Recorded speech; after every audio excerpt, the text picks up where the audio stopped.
Back to my YouTube channel Java Guru Ravi, and in this video we are going to discuss how to use the protected keyword.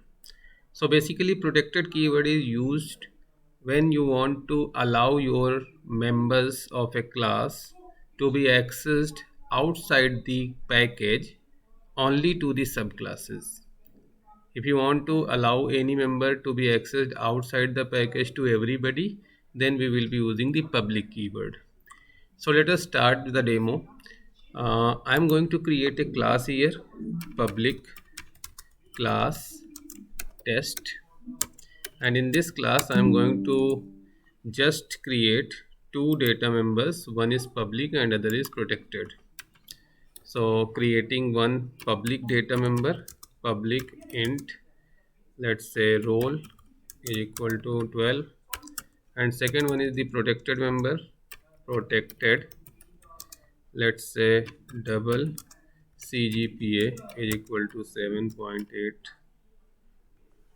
right?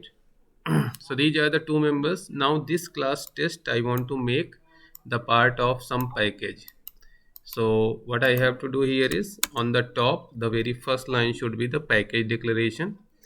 I'll write package and then the name of the package. So let's say I'm going to make it the part of package. Let's say the name of the package is P1. So now I will save this particular program, but while creating a package you must make sure that this package name and the folder name must be saved where you are saving it. So I'm just going to save this program. I'm going to save in D drive.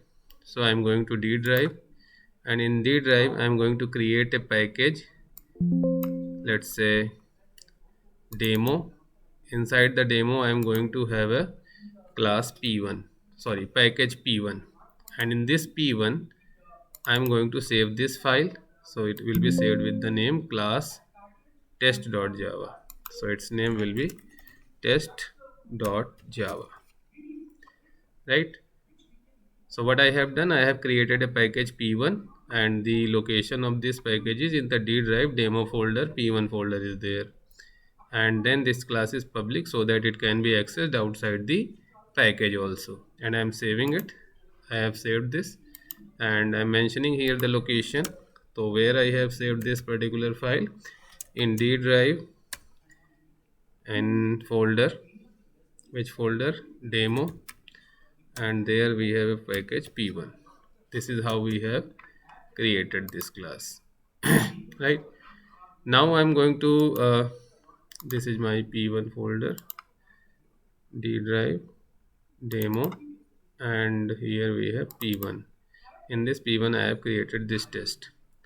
Now I'm going to create another class which is going to access these members in that class, and that class will be the part of some other package. So I'm creating another package, let's say P2, and I'm going to create a class, let's say public class package test, and this class is having the main function,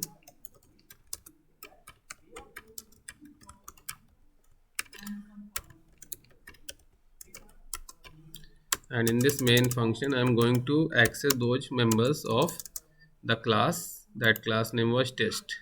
So definitely public member can be directly accessed, so I will use the object of test class, test ob is equal to new test, and then I will try to print the value of that public member. That public member was role, right? Because here you can see in this class test, this role is a public member, so this can be accessed directly using the object of this class. So I'm doing the same, accessing the public member, right?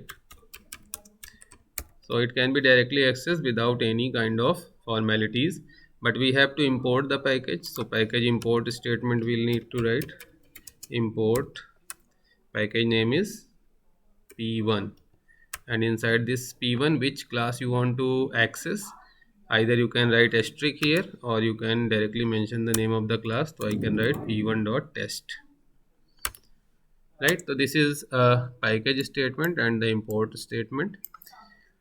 Now we need to compile this code. So to compile this code, there are certain commands we are going to use. So first of all, you will open the command prompt, and now you have to set your current working directory to the folder where your main class is lying. So main class is lying where? I am writing here where you have saved this main program. So let's say I am saving it in the H drive, and inside the H drive, let's say in the P2 folder. So let us save it. I'll go to H drive. Here in the H drive, I'm going to create a folder P2,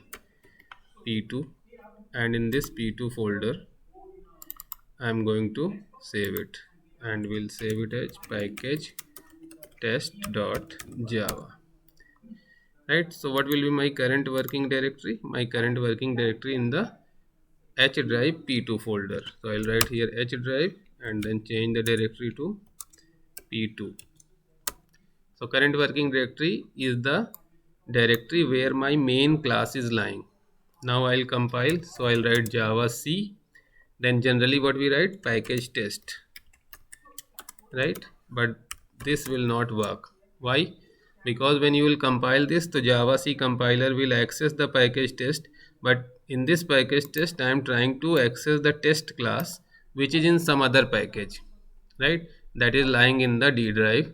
But how the compiler will come to know where this test file is lying? So for that, you have to tell the class path.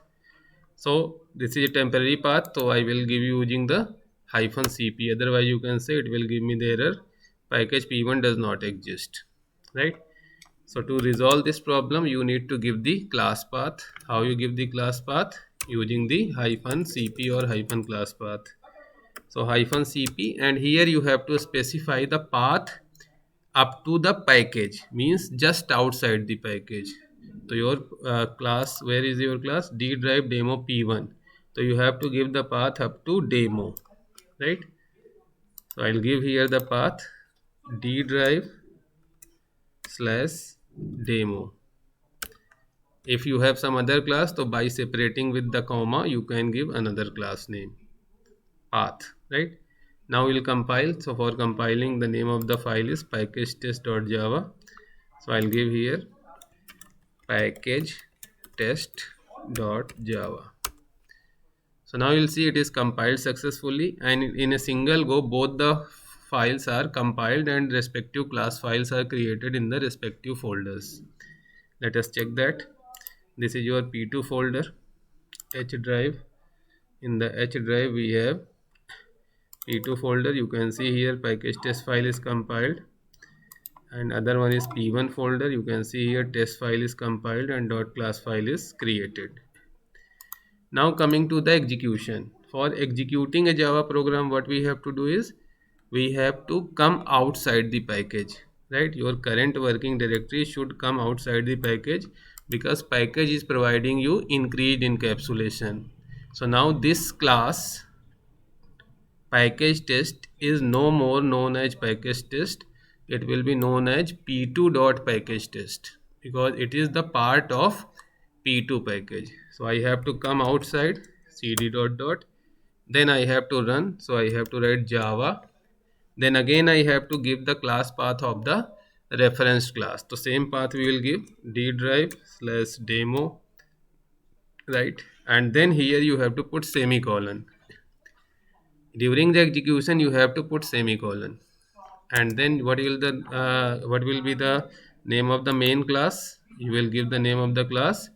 Actually the name of the class is package test, but you have to write p2.package test, right? So we'll write here p2.package test. So you can see here, sorry, space is missing.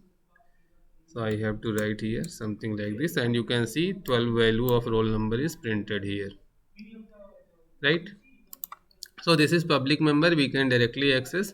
But for accessing the protected member, can you directly access the protected member of the class test? If you try to print here the protected member